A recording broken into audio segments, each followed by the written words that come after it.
Bonjour, j'espère que tu vas bien. Moi, je vais bien par la grâce de Dieu. Aujourd'hui, j'aimerais parler sur les retours de Jésus-Christ. Il est important, vraiment, il est important que j'en parle. Euh, je vais commencer par lire un verset, mais tout d'abord, je vais d'abord prier. Père éternel, Dieu des armées, merci Seigneur. Père, je ne suis pas capable, Père.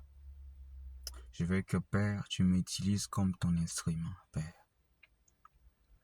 Utilise-moi, Père, je suis disposé. Parle à tous les gens, Seigneur, qui vont écouter cette vidéo, Seigneur. Moi, je ne suis pas capable, Seigneur. Je suis incapable. J'ai besoin de toi, Père. Sans toi, je ne peux rien.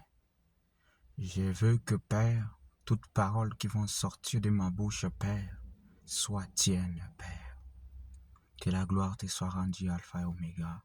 Je t'ai ainsi prié au nom de Jésus-Christ. Amen. Donc, nous allons commencer par lire un verset.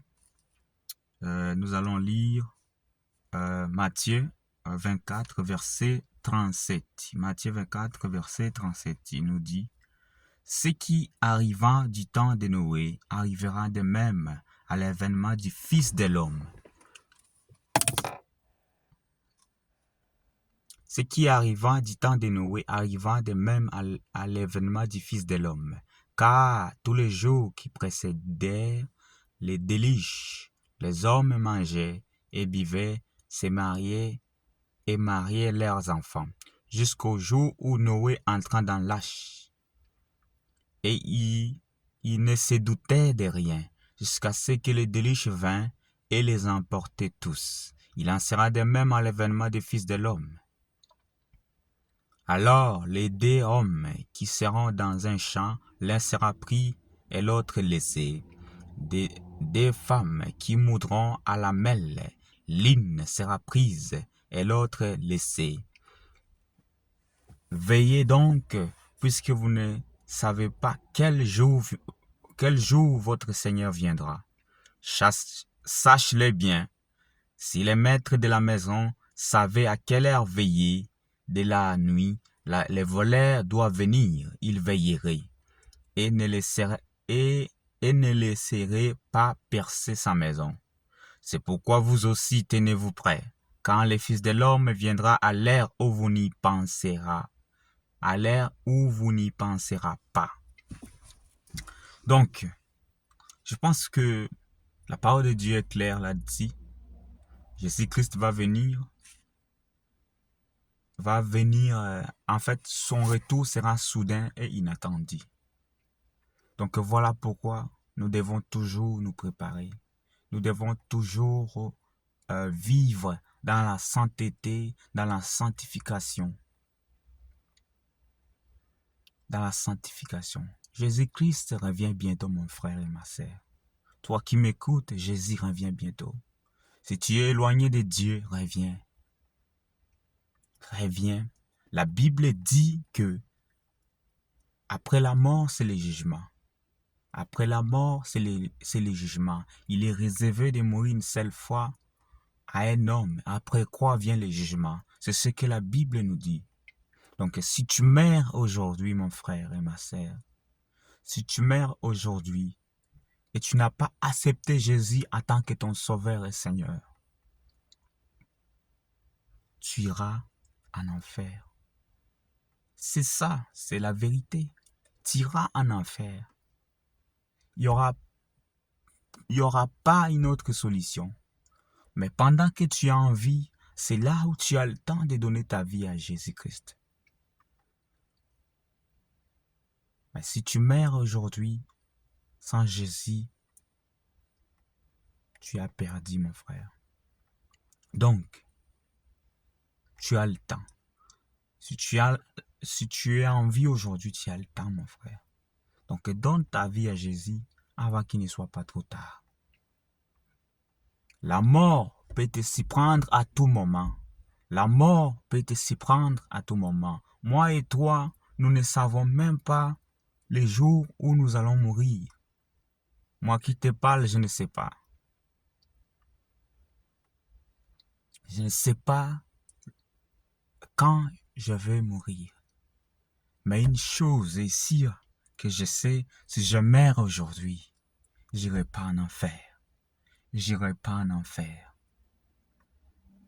Car j'ai donné ma vie à Jésus-Christ. Il est mon sauveur et mon Seigneur. La Bible dit dans Jean 13, dans Jean 3,16 plutôt, dans Jean 3,16, car Dieu a tant aimé le monde qu'il a donné son Fils unique afin que quiconque croit en lui ne périsse point, mais qui ait la vie éternelle. Lorsque tu crois en Jésus-Christ, tu as la vie éternelle. Et croire seulement ne suffit pas. Croire seulement ne suffit pas. Il faut connaître en qui tu crois. Et comment tu vas le connaître? C'est en lisant la Bible. En lisant la Bible. En méditant la parole de Dieu. Il faut méditer la parole de Dieu. Et quand tu lis la Bible, il faut prier, demander à la personne du Saint-Esprit de t'enseigner la parole de Dieu.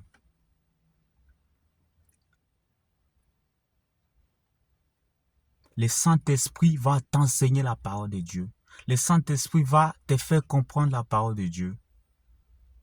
Car avec notre connaissance humaine, nous ne pouvons pas comprendre la parole de Dieu.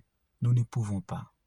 Nous allons lire, mais on ne va rien comprendre. Mais quand on a le Saint-Esprit plutôt, va nous enseigner la parole de Dieu et à nous faire comprendre la parole de Dieu, la pensée de Dieu.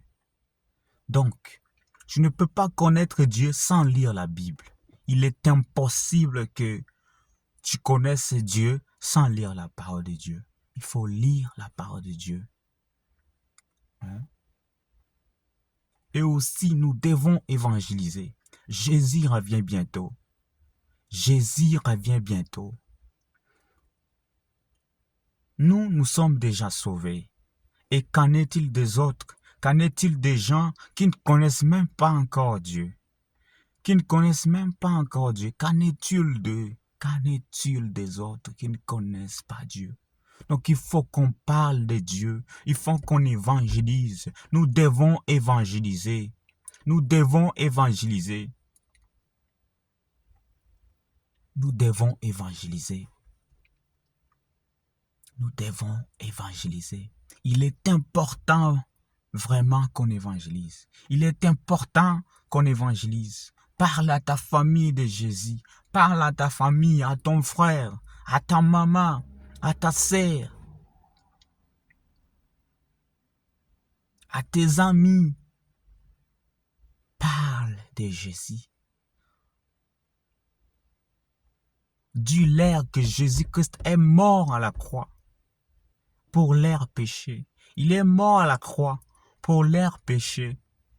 Jésus-Christ est venu sur la terre il y a 2000 ans. Il est mort à la croix pour nos péchés, afin que nos péchés soient pardonnés et que nous puissions avoir la vie éternelle. Nous devons évangéliser, mes frères et sœurs. Nous devons parler de Jésus. Moi, je ne sais pas si vous vous rendez compte, mais il est temps qu'on évangélise. Car Jésus revient bientôt. Et toi, mon frère et ma sœur, qui est loin de Dieu, reviens à Jésus-Christ. Jésus t'aime encore. Il t'a pas abandonné. Il t'a pas abandonné. Reviens vers lui. Dis-lui, Père, pardonne-moi.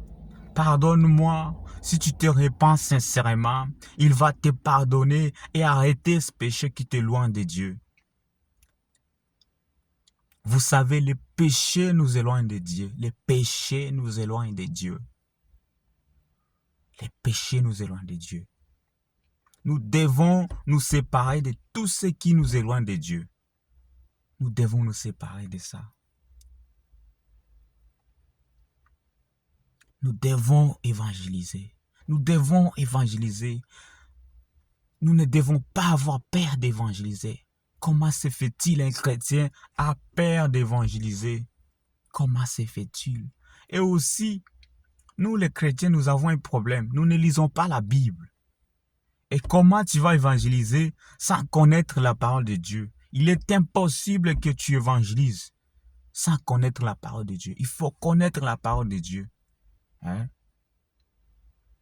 Quelqu'un qui évangélise doit connaître les versets d'évangélisation. Comme Jean 3, 16. Car Dieu a tant aimé le monde qu'il a donné son Fils unique afin que quiconque croit en lui ne périsse point mais qui ait la vie éternelle. Si on lit Romains 10, verset 13, il est écrit « Quiconque invoquera le nom du Seigneur sera sauvé ». Il y a beaucoup de versets, il y a beaucoup.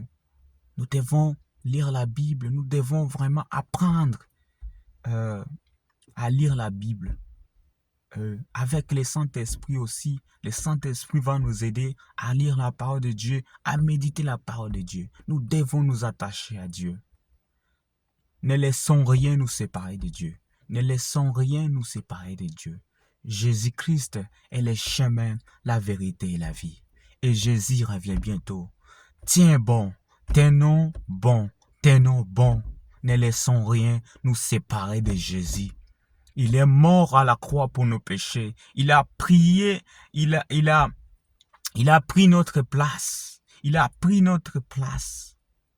Il est mort.